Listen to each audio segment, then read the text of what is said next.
کہ بتائیں کہ محمد اور آل محمد اور اصحاب محمد علیہ السلام اجمعین انہوں نے کون سی جھنڈیاں لگا کے تو میلاد منایا ہے؟ کون سے جلوس نکالے ہیں؟ چلیں لائٹنگ تو آج کے زمانے کی ہے، لیکن جھنڈیاں، جھنڈے، جلوس، یہ سارے معاملات تو اس زمانے میں بھی ہو سکتے تھے۔ مولا علی کیا ہر سال میلاد مناتے تھے اس طریقے پہ جس طرح آپ مناتے ہیں؟ تو وہ فوراً چٹا جواب بھی آپ کو دیں گے، وہ کہیں گے یہ تو بعد میں شروع ہے۔ یہ خود مانتے ہیں کہ 8ویں صدی ہجری میں حضور علیہ السلام کی وفات کے 800 سال کے بعد یہ مروجہ جو یہ سلسلہ میلاد منانے کا شروع ہے۔ پہلے 800 سالوں میں تو یہ نہیں ہوتا تھا۔ مولا علی 5 سال خلیفہ رہے ہیں نا، تو بتائیں 5 میلاد کے جلوسوں کو تو انہوں نے لیڈ کیا ہوگا نا کوفے کے اندر۔ تو یہ آپ سوال کریں تو آگے ان کی شکلیں دیکھ لیں، ان کے مولویوں کی، ذاکرین کی، تو ان کی شکل دیکھ کے آپ کو جواب مل جائے گا جب یہ آپ سوال کریں گے کہ بتائیں وہ کوفے میں جو محفل میلاد تھی وہ معنی خصوصی کون تھا، نعت کنے پڑھی سی تو منقبت کنے پڑھی سی؟ منہ اڈ کے بہ جان گے، تو جب منہ اڈن دے پتہ لگ جائے گا انہوں نے۔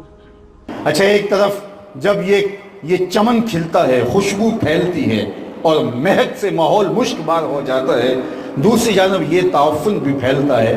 لوگ سوالات کی پوٹلیاں لیے آپ کے پاس آتے ہیں، جناب یہ کہاں لکھا ہے؟ یہ محفل میلاد، یہ اذکار، یہ اجلاس، یہ جلوس، یہ کہاں لکھا ہے؟ تو میں کہا کرتا ہوں صاحب لکھے کی کمی نہیں، علماء دلائل کے انبار لگا دیتے ہیں، لیکن میں کہا کرتا ہوں کیا ذکر رسول کے لیے بھی کسی دلیل کی ضرورت ہے؟ کبھی ایسا ہوا ہے کہ پھولوں کا تذکرہ چھڑا ہو اور بلبل کہے کہاں لکھا ہے؟ بات شمع کی چل رہی اور پروانہ دلیلیں ڈھونڈ رہا ہو، اور یہ بھی ممکن نہیں کہ بات سرکار دو عالم کی ہو رہی ہو اور امتی کو دلیل چاہیے۔ محب کے لیے اس سے بڑا اور سرمایہ کیا ہو کہ کوئی اس کے محبوب کا ذکر چھیڑ دے۔ عید ذکر نعمان لنا فإن ذکرہ هو المسک ما کررتہ یتذبع۔ امام شافعی بولے میرے ممدوح کی باتیں چھیڑو، میرے محبوب کا ذکر کرو، ان کا تذکرہ ایسی کستوری ہے جو جو سے چھیڑتے جاؤ گے خوشبو پھیلتی چلی جائے گی۔ مطرب سے کہو کہ چھیڑے ذرا اس جان تمنا کا قصہ، مطرب سے کہو کہ چھیڑے ذرا اس جان تمنا کا قصہ، فرقت کے بھیانک لمحوں میں کچھ دل کو سہارا ہو جائے۔ تو اہل ایمان کو تو ٹھنڈ پڑتی ہے، ان کے قلوب کو تسکین پہنچتی ہے۔ حضرت شیخ مہدی الفاسی مطالع المسرات شرح دلائل الخیرات میں لکھتے ہیں حضور کا ذکر سن کر جس شخص کے کلیجے میں ٹھنڈ نہیں پڑتی، اس کے سینے میں دھڑکنے والا دل کسی مومن کا دل ہی نہیں ہے۔ موسم میلاد آ رہا ہے، گلی گلی حضور کے نام کی مجلس سے بپا ہوں گی، حضور کے ذکر کے ترانے پڑھے جائیں گے، حضور کے نام کا چراغاں ہوگا۔ لیکن میں آپ سے کہوں گا کہ صرف اپنی گلیوں میں جھنڈیاں نہ لگانا، دل کے ایک ایک پرت پہ حضور کے نام کی جھنڈی لگانا، صرف بنیروں پہ چراغاں نہ کرنا، دل کی گلیوں میں بھی حضور کے نام کے دیے روشن کرنا۔ تمہارا ظاہر بھی میلاد منا رہا ہو، تمہارا باطن بھی میلاد منا رہا ہو۔ اپنے طرز زندگی کو، اپنے انداز معاشرت کو حضور کی محبت کے سانچے میں ڈھال دو۔ میلاد کا موسم محبتوں کی فراوانیوں کا موسم ہے، اور محبت کا تقاضا یہ ہے کہ محب کی اطاعت کرتا ہے محبوب۔ وہ محبت کیسی ہے جس میں محب محبوب کی اطاعت سے رخ پھیر لے۔ تو آئیے میں اور آپ اگر حضور سے محبت کا دعویٰ کرتے اور یقیناً کرتے ہیں، لیکن اپنی محبت کو اطاعت کے دائرے میں لے کر آئیں۔ محبوب کا حکم تو بڑی بات ہے، محبوب کسی بات کا ارشاد کر دے وہ تو عاشق اپنا سب کچھ لٹا کے بھی پورا کرے گا۔ وہ کیا کسی نے کہا تھا کہ تیرے ہندیاں سندیاں محبوبہ میں کافر ہوا جے میں ہوا۔ جب محبوب کا حکم ہوا تو پھر تو اپنا تشخص بھی ختم ہو جاتا ہے، لیکن محبوب کی رضا بھی عاشق کو مقصود ہوتی ہے۔ وہ محبوب کے چہرے کے تیور دیکھ لیتا ہے کہ محبوب کی خواہش اور محبوب کی مرضی کیا ہے، اس کا اشارہ ابرو کیا ہے۔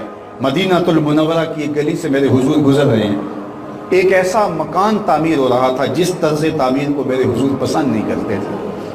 تو حضور نے کسی سے پوچھا یہ کس کا ہے؟ کہا فلاں انصاری صحابی کا۔ حضور نے کوئی جواب نہیں دیا، گزر گئے۔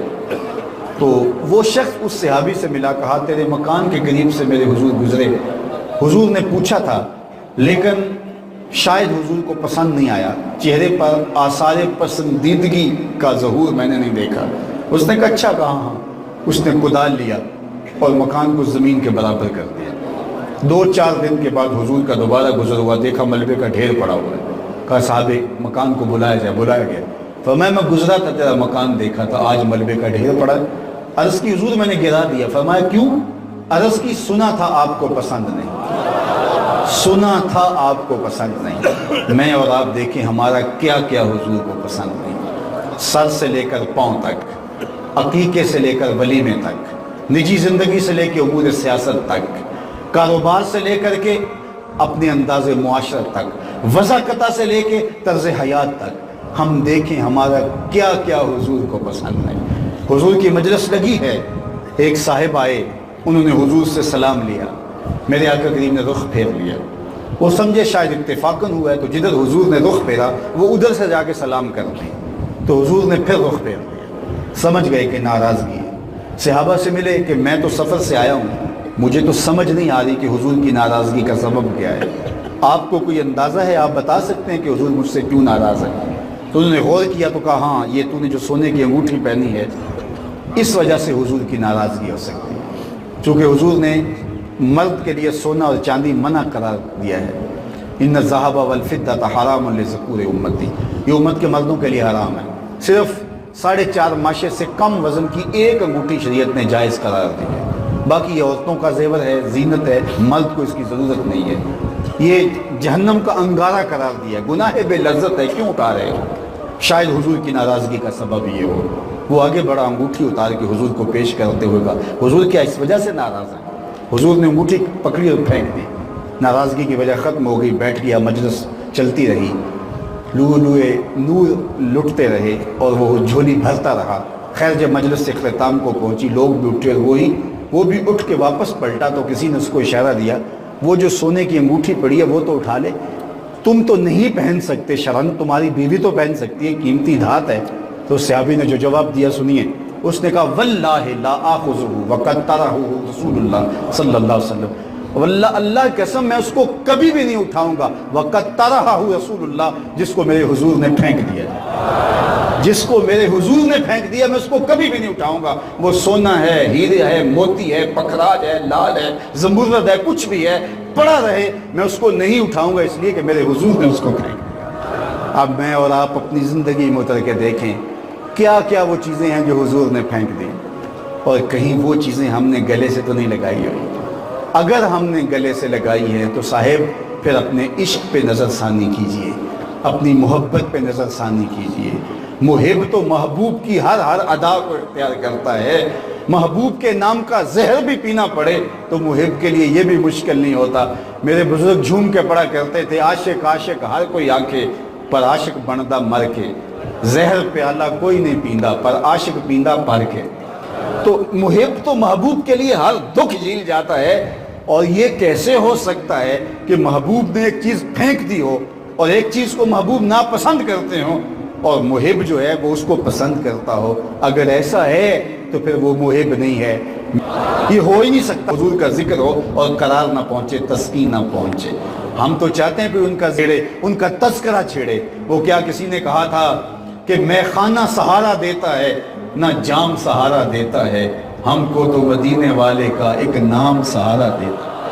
سینے میں ٹھنڈ پڑ جاتی ہے جب ان کا ذکر کسی کے لبوں پہ سجتا ہے تو سادہ سا لہجہ لیکن دل نشینی اتنی ہے کہ آپ واہ واہ کر اٹھیں گے. انور مسعود ہے تو مزاحیہ شاعر, لیکن جب نعت لکھنے پہ آئے تو انہوں نے قلم توڑ دیا. ان کا نام لبوں پر آئے, ان کا نام لبوں پر آئے, میٹھا میٹھا منہ ہو جائے. ان کا نام لبوں پر آئے, میٹھا میٹھا منہ ہو جائے.